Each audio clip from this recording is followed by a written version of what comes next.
Is not God in the height of heaven? And see the highest stars, how lofty they are. Job 22:12. I was looking at this idea of the highest or the head of something, and that's something like Rosh, which can mean the highest part, the principal, also the head as something related to being shaken, not stirred.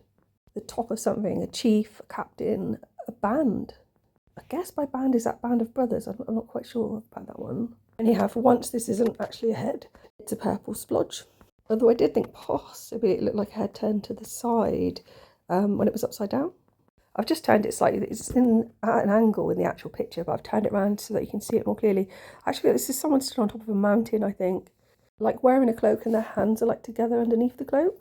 That relates to the highest, and the mountain would be dew.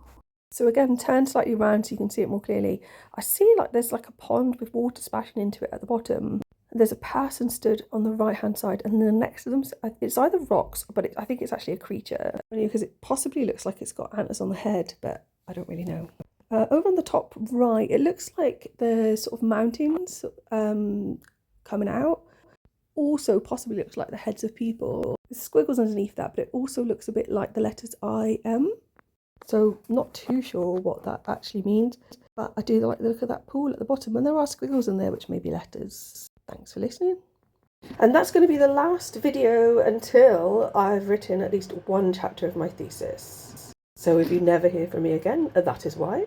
Thanks again to anybody who has been listening.